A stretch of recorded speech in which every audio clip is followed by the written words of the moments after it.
What is a shader? Oh, that's a tough question. Oh, I'm not a graphics coder. Shader is a little. A shader will.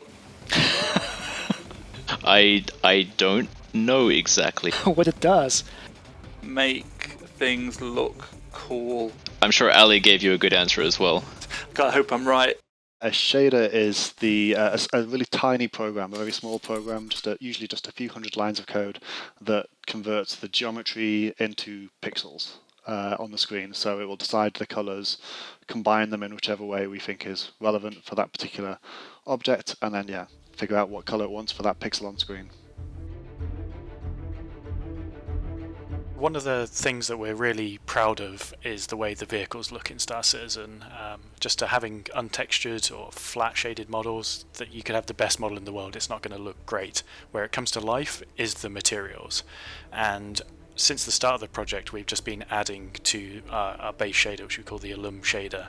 But we didn't build it from the ground up, so it was type of the decisions that were made in building that we couldn't really change without breaking existing assets. We decided to build a suite of new shaders and to have more specific purposes. And that shader is called the hard surface shader. Any new features we decide to add, we just add to our new shaders now. We don't try and bolt onto the old shaders that already had quite a lot of features. Things like clear coat.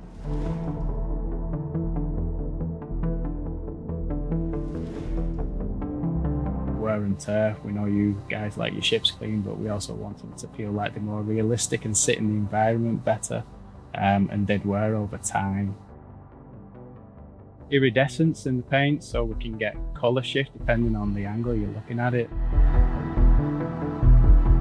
There's obviously a lot of ships in the game, and converting them over to a new shader is not a trivial task, but it is something that we are doing patch by patch. Every patch there will be some more ships that will be using the hard surface shader. The biggest feature for hard surface was the integration into our layer library, which is this type of a more hierarchical way of building up materials rather than everyone having to start from scratch every time they make a spaceship or whatever it might be. They can type of build libraries and pull from libraries of existing type of things that other artists have built and combine them in a more intelligent way. So that layer library is a crucial part of the workflow to speeding up our workflow in the engine and standardizing it as well. And the big thing from being converted to that hard surface shader is it allows us to do tint variants very easily for each one. What we wanted to give controllers is to be able to tint them layers and control them layers so that we can then present more options to the design team and the end user. Each layer we use on our hard surface shader can be tinted one of 3 different colours, and then 3 colours are defined in what we call a tint palette. If you look at any of our ships in game, you can probably see this already. So they will have, if you take the Gladius for example, it has mostly green, there's a dark grey section, and there's like a gold accent. So there's your primary, secondary, tertiary.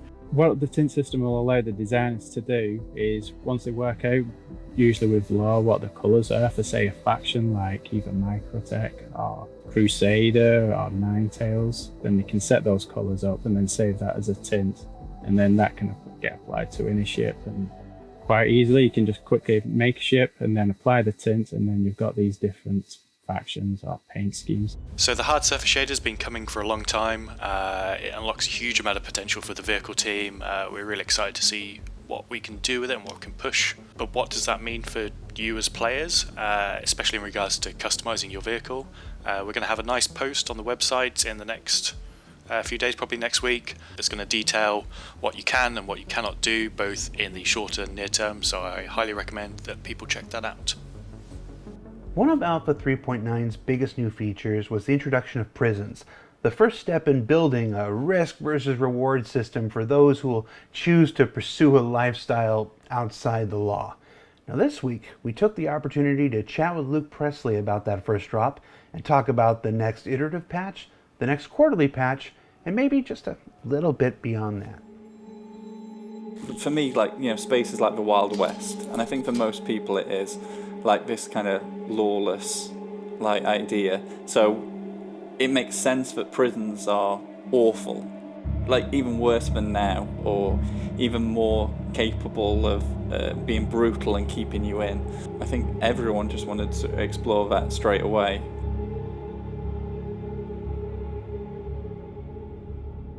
Obviously it's in its infancy, and there's a lot more to come. We know experiences vary, with some persistent issues with mining and infinite transition screens, but on the whole, feedback has been quite positive. Even people who are criminals have been saying this has changed the way they play the game and improved it for the better. Like, strangely, now there's an actual, I don't know, meaning, I guess. Everyone who worked on it is extremely proud of it. Like Ollie, especially, who made the escape route, is loving it.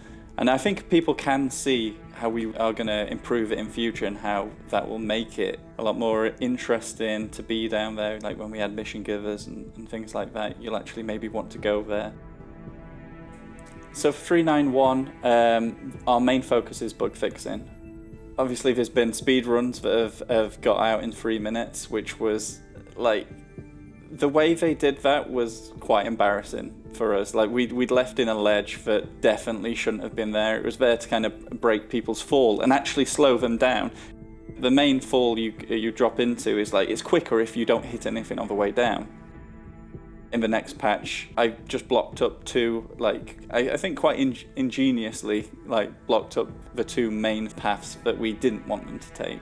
I'm sure they'll find some more, and I'm really looking forward to it, but it's something I'm not going to spend the rest of my life kind of patching up.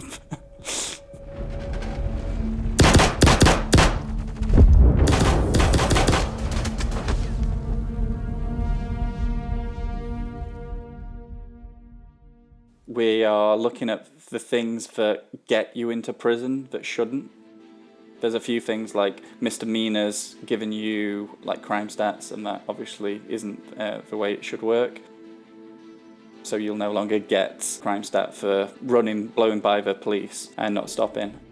So for 310, our focus is on finding new ways to earn merits and new things to spend them on. In 3.9, you'll notice there's a commissary machine, and that gives things out for free, but our focus is on kind of turning that into our prototype, a real vending machine that you pick and choose and pay for the items.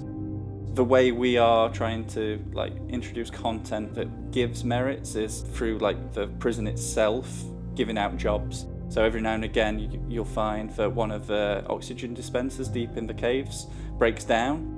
We put a marker on it, and then like the first player to get there and fix it gets a load of merits. So beyond 310, we'll be looking into more missions that get players into the prison, like make them want to go there, and that can include lawful players. You can imagine an undercover role, and we'll be expanding the prisons so that there's new areas that you haven't seen before, the kind of behind the scenes. That'll be an extra step onto escaping. And then there'll just be more ways to earn merits once you're in there, like more jobs, more illegal or legal jobs when you're in there. So what did we learn this week? Well, we learned that no matter how well we think ships look now, there are still going to be ways to improve that going forward. That the hard surface shader won't just make it easier for our designers to create color schemes and more vibrant paint jobs, it's also the next step in that dynamic wear and tear we've all been looking forward to. And that the future of prisons may not be restricted only to those with criminal intent. For Inside Star Citizen, I'm Jared Huckabee. We'll see you next week.